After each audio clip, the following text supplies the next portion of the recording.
Sports Cards Analysis. I'm JT with another video. I am back. If you didn't see my hockey video, I'm back.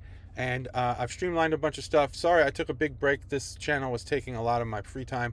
But I'm back now. I've streamlined and automated a lot. And I also took away some of the metrics that I didn't really like. And I formed some really great analysis on ROI. And so we'll get to that. So this is 2023 Select Baseball.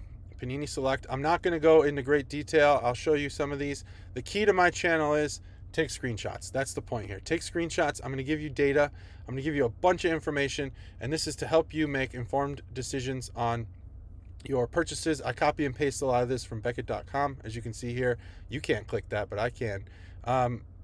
So here's what you get in a box, in a case, and here's the breakdown of this. So what I do here is I'm going to give you a bunch of data. I analyze the product, and then I also run a simulation of 20 case breaks. I'm going to give you a bunch of that information. If you make purchases, awesome. I hope you hit really big, but I'm not responsible for losing money. I just always do that disclaimer. Now, here we go. The cost of this product on Steel City is $1,749.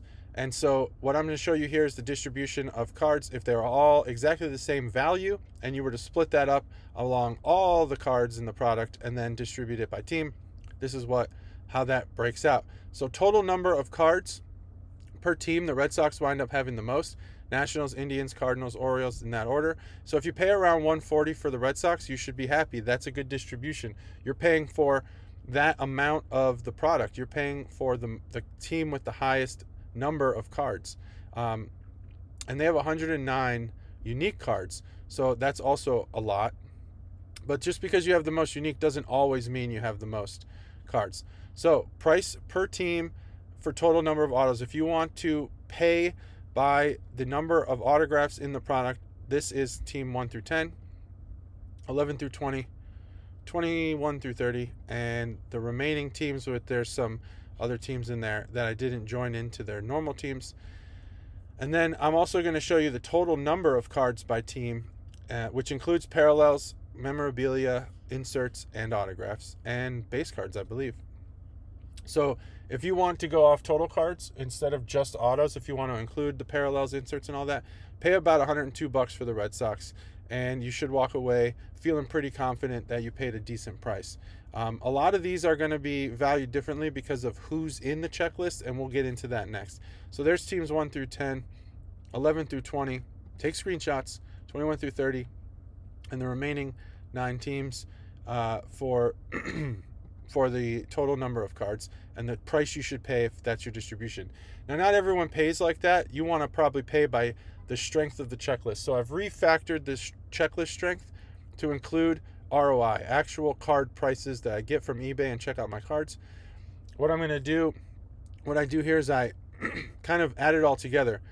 These are the prices that the actual owners of the card set on eBay and check out my cards. It's the owners who set the prices. So now we know what they're worth. Okay, so I use those numbers. I scrape those websites. I use those numbers to calculate the ROI per team. And then in the 20 case break simulation, which I'm about to show you, I show you the average ROI per team for all 20 case breaks. And that should give you a good idea of what you can expect in return. Overall, the autographs come out with a 2.6 out of 5, and that's based on this. I tier the ROI, so the value of players' cards. If they're high profit, it's a 5. If it's medium profit, it's a 4. If it's kind of break even, it's a 3, etc. And you might not sell cards at all if they're a 1. They're players that kind of no one cares about, just bench players and stuff like that. You see a lot of those in Topps Update. Okay, and 9% of the checklist is a 5, so it's not a very good checklist for autographs. And the total product is a 2.5. It's even lower than the autograph checklist. So let's look at the highest ROI. So Ellie De La Cruz wound up showing up a ton in this break, and even though they're the 13th best strength, for full product strength, it has the Reds at a 13 out of 39. I actually got a big ROI from the Reds because of all the Ellie cards I was getting in all 20 simulations. Remember, this is a simulation. This doesn't mean it's real, but it is as close to real as you're going to get. So then the number 1 team was next with 98. So this kind of lines up a little bit. There's some teams that jump in here, like the Mets, the Yankees. Well, 1 through 4, they're all kind of represented here in the top 6. So there's teams 1 through 10 on ROI, 11 through 20 ROI, average ROI. Remember, average ROI for 20 case breaks, 21 through 30, and the remaining teams there. So what that says is if you want to get the Cubs and someone has them listed for like $40, don't buy them. You're probably not going to get a return on your investment. That's what this is for. This is total product too. And I can go by just autograph. I didn't do ROI for just autographs. I did ROI for the entire break. So every card. And that also means that, like, if you get the Reds, that doesn't mean you're going to sell all these cards. Your ROI, this is the ROI if you sold every card you got. And so that's the average ROI there. Got some really kind of high print run Ellies. And then, yeah, that's it. That's all I'm going to show there is for that. So that's your ROI. That is, I think, my best metric yet. And here's the ROI tiers. You could see that they mostly fall in the 3. There's very little 4s and 5s. These would be like your Aaron Judges, and it's a Panini product, so that's expected. It would be your Aaron Judge, your Julio Rodriguez, Ken Griffey Jr. for the retired guys. But mostly they fall into these tiers here. So then let's just look at the checklist as a whole and see which teams have. Well, this is going to be by player. Who has the most cards? The most unique cards, here they are. Jackson Holiday has a ton, actually, so that's pretty good. Let's see. We'll go by the total number of cards. Jackson Holiday has the most cards. That's not just autographs, that's all of them. And these are estimated print runs. They might not be accurate, but they're still done the same for all teams and all players. So if they're inaccurate, they're all inaccurate in the same way. So these are the breakdowns. I'll go through 5 pages here. The total number of cards by player. There's page 2, page 3, page 4. I'll go through a few, maybe 100.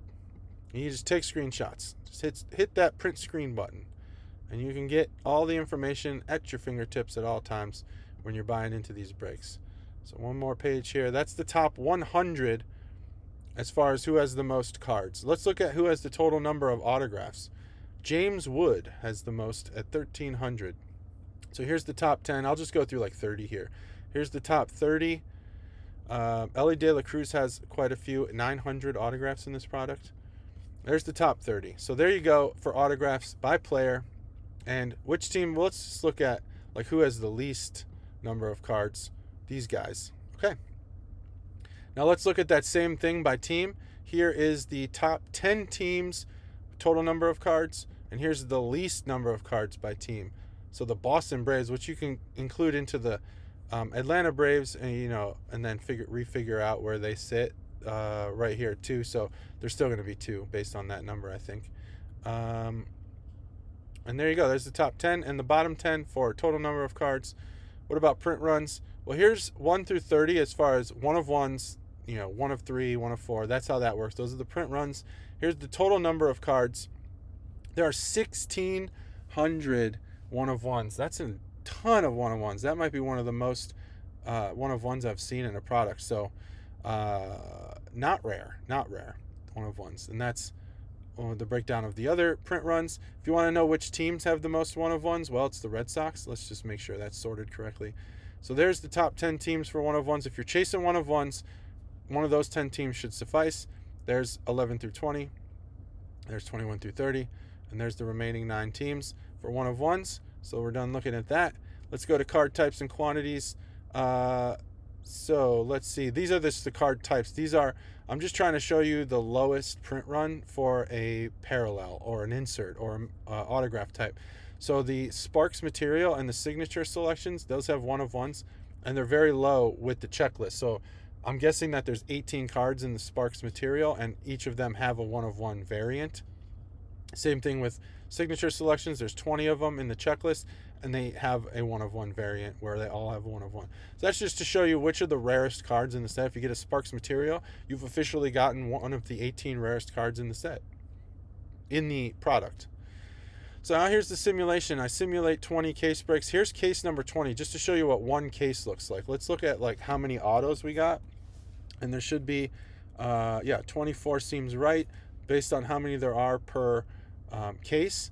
And so here's the print runs of some of the autos. I got a lot of not serial numbered autos. So these are all don't have serial numbers. Did get a Pete Crow Armstrong. I'm big into that guy because I'm a Cubs fan. Let me know if you got any Pete Crow Armstrongs for that you want off your hands, and I'll take them. You got Pedro Martinez. That's a good autograph out of 49. That's a pretty good one for Red Sox. Anything else significant? Jackson Holiday autograph. So this was case number 20, so we're getting a Jackson Holiday autograph right there out of 99. That's pretty good. I'd probably the hit of the case, I would say. So that's just autographs. I'm not going to go through too much more on that table just because I'm just trying to show you what to expect out of one case. And let's look at the distribution breakdown by that one case. The Orioles, Red Sox, Pirates. These are the teams I got the most cards of in one case break. And then these are the teams I got the least of in one case break. But let's start, no one of ones were had. Let's look at the actual 20 cases. So in 20 cases, I got this many one of ones. Let's see, 4, 8, 10. Looks like 10. If I counted wrong, oh, I did it quickly. So I got a Ken Griffey Jr. one of one. In 20, this is 20 case breaks. So that means that you should get a one of one every 2 cases. That's what that means. Okay, pretty cool. And here's the ROI breakdown. So that ROI that I showed the average of, here's the actual ROI counts per team for each case break. And you could take screenshots, you can do whatever you want. You can see that teams in these case breaks wind up being different for who has the most. But just look at these charts and see where can I get a consistently high ROI. And that's around, those are the teams that you should want to buy if you're in the market for high ROI teams. Just keep in mind that high ROI teams should cost more. So you're going to be spending more money. If you want low ROI teams and you want to get a deal, look at that. That's fine. These names are kind of hard to read, but take a screenshot, blow up that image on your computer or your phone, and, you know, analyze away. So there's all 20 of my case breaks. Let's look at the card distribution for all 20 of them. Here's the order of teams that I got in 1 through 20. The most cards of in 20 cases, 750 Red Sox. So if you get into 20 case breaks, you're going to walk away with a whole nice 700 count box plus 50 more of just cards of the Red Sox. But who can afford to get in 20 breaks? And here's the lowest. Okay. Next table. Where did I get my one of ones from? Well, Red Sox, Dodgers, Diamondbacks, Braves, Orioles, Mariners, and Rays. Oh, and Nationals. So if you're chasing one of ones in a 20 case break simulation, these came up. Now having one of them doesn't really give you a probability. So just use the teams that have the most one of ones as your metric there. Now in those 20 case breaks, what was the breakdown of card type? Well, for autographs, I got these. The top 20 teams for autographs were these teams in this order. The bottom were these. So that means that in 20 case break, in a realistic case break simulation of 20 cases, this is how things hashed out. What about memorabilia cards? Those are interesting. There's the order there. And the Indians, that was in the checklist. I don't know if the cards, because Panini doesn't use team names and stuff, it's probably supposed to be Guardians, but they don't use team names. So there you go. And then parallels, there's that order. Inserts, there's that order. All right, that's it. That is 2023 Select. Pretty sweet. Welcome back to me. Thanks for watching. Hope you like it. Let me know in the comments if you want me to talk about anything else.